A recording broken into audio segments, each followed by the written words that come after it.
Welcome to Jesus Yoga. The question today that we're having is, who are you?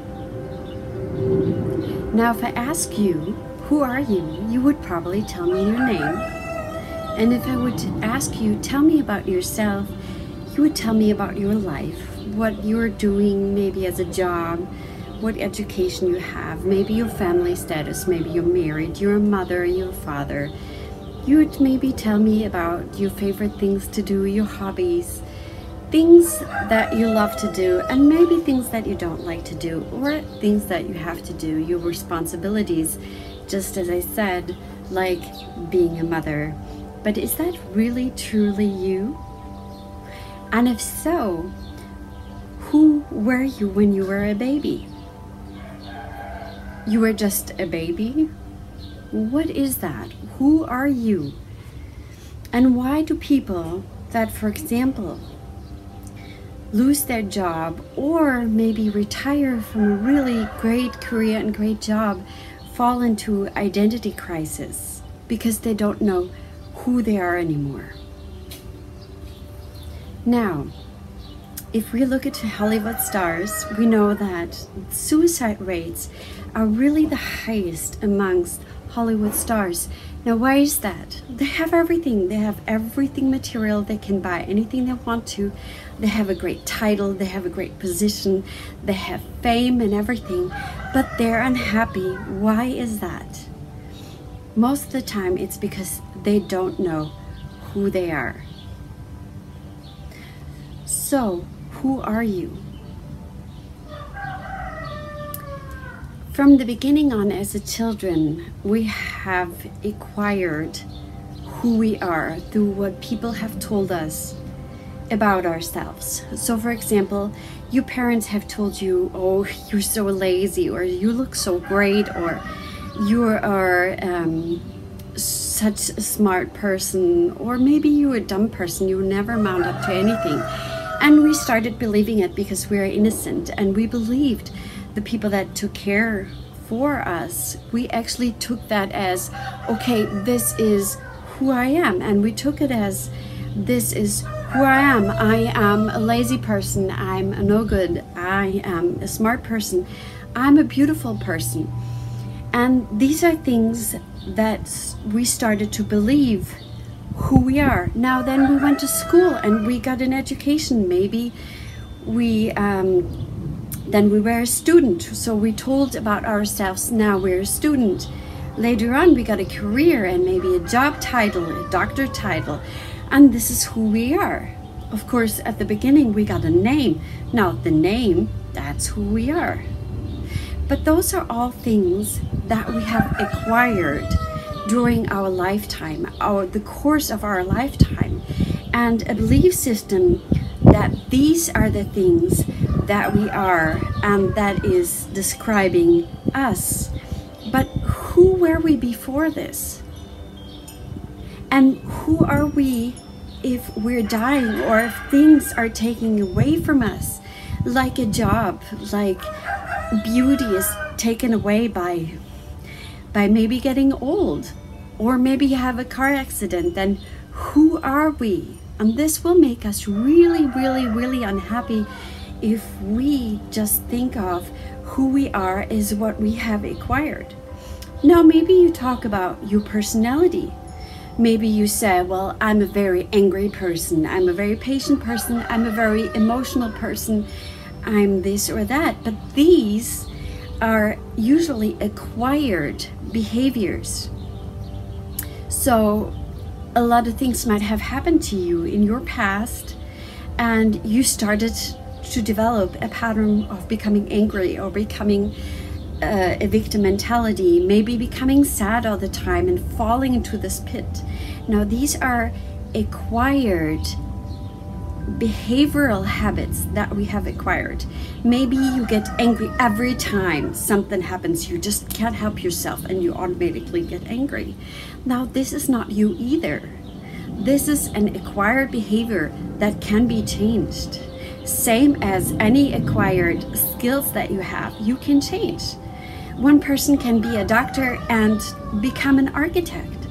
You can change things And then you don't lose your identity. If you just look at your acquired things, you might lose something, like you're losing a job. And this is why you might feel pain and an identity crisis, because you don't know anymore who you are. So who are you actually? God in scripture said that he made us after, he created us after his own image. So we are actually divine beings. We're not the things that we have acquired, that we behave like, or we think we are. We have things that we think we are. We have expectations towards ourselves and beliefs. This is not our true us.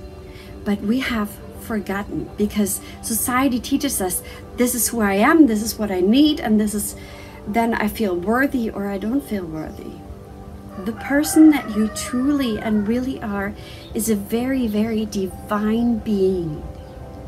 A very divine being that you have been all your life. You have not acquired this. You are. And even when you die, you're gonna be that. That is not being lost. Your body will die. This shell you will put off and die. But who you truly are will not die in the sense of being gone. And this is something very stable, something that cannot easily be taken away, but it can be forgotten, and you don't act that way. Why do we always seek happiness, and we seek love, and we seek peace, and we seek to be maybe powerful beings that change other people's life? Why do we all want to be kind and be good people? Because that's who we truly are. This is our divine being, our true nature that is laying inside of you, but you have forgotten. Now, let's say, talk about peace. You are actually a peaceful person. You have forgotten. And now what we do is we try to acquire peace through external circumstances. So we want everything to be peaceful, then we think we can be at peace. But this is not true. We're actually peaceful beings. We want people to make us happy, people to make us feel good, but we are actually inside. We have this possibility of feeling good and feeling valuable and creative, because we're divine beings. And that is something so awesome, so special, so beautiful. You are already it. We want other people to make us feel good, but we're seeking it on the outside instead of looking inside. And we can only acquire these kind of things through meditation, actually. And why it is so hard to even get to the core of feeling our true selves is because we have put on so many layers and layers and layers of who we believe we are and who other people said we are, and we believed it.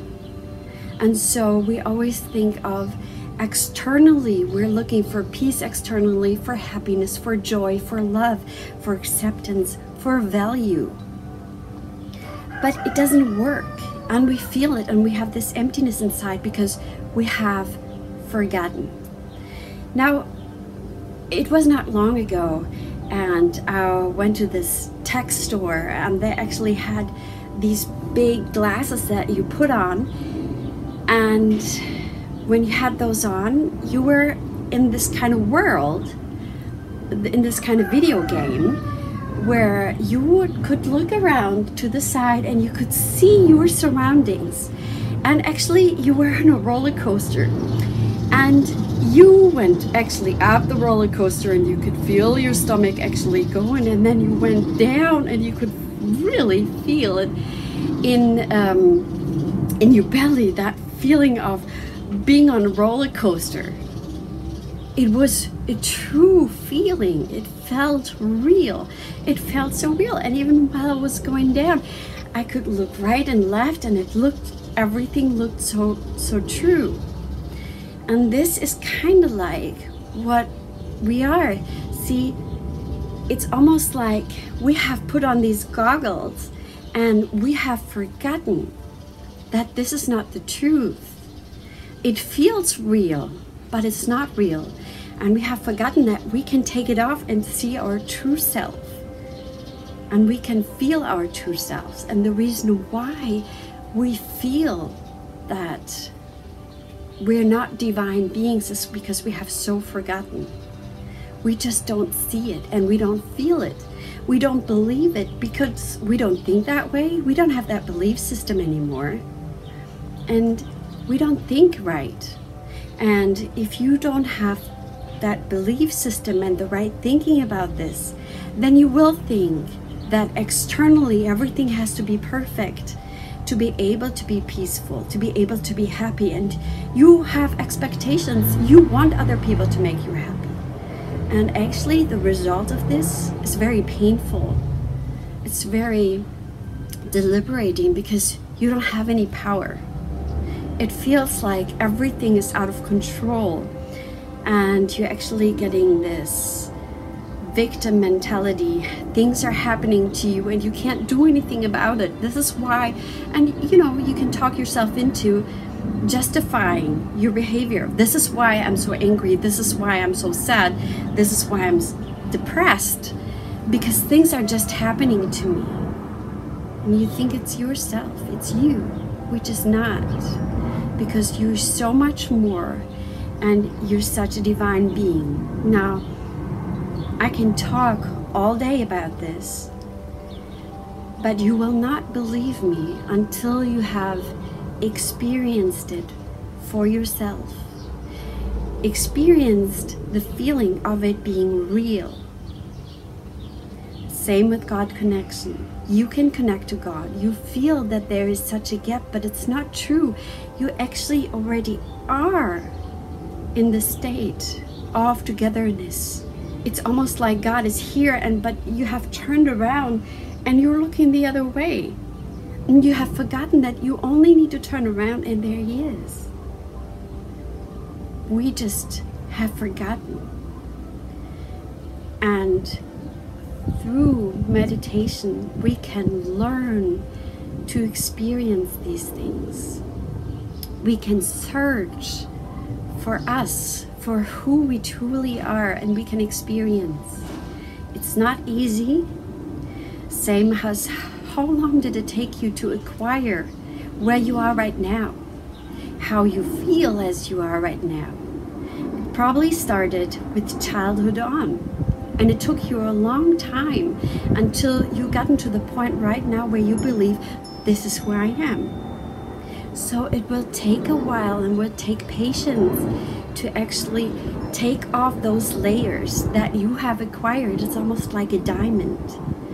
So you have a diamond, a raw diamond, and it looks like a rock. It doesn't look anything really special until you start chiseling off the layers that are around it. And then once you get underneath it, there's this beautiful shining diamond. And this is who you are. You have put on so many layers of who you think you are that it will take time to take everything off, one layer after the other. And it takes practice. It takes changing your thought patterns of who you are, thinking positive and remembering, I don't need peace from the outside. I already am. And sometimes you have to fake it until you make it. So if you don't feel peaceful, sometimes you have to intentionally think, this is who I am. I am peace, or I am love. I am beautiful. I am happy. I am love, despite of how you feel, because your feelings are not stable. They can change at any time. You can change the mood of yourself by smiling. It actually can change the outlook and the positivity in your life. So you need to intentionally think about your belief systems. What are your belief systems? Who are you? Who do you think you are? And where does it come from? Really search. Maybe from your childhood, maybe from other peers, maybe from students, maybe from other people. Maybe you watched a lot of movies and you think, yep, this is who I am, or this is how I need to act. You can break any kind of thinking patterns and behavioral patterns by start intentionally becoming aware of your thought patterns, of your thoughts, and of your behavior. And you can stop yourself. You can redirect yourself. And through this, you're going to start training yourself that you are love, that you are peace, that you are happy, you're joyful, and you're powerful. You can change things. You just need to believe in it. And it's not that you acquire a totally new belief systems and this is why you change it. No. See, you're already it. You have just forgotten and need to come back to that belief that this is who you are, a divine being, a valuable being that deserves love and peace, and that you're already accepted, that you're already loved, that you're already a divine person with a great purpose in your life, that you're beautiful. I wish you blessings on your journey to that.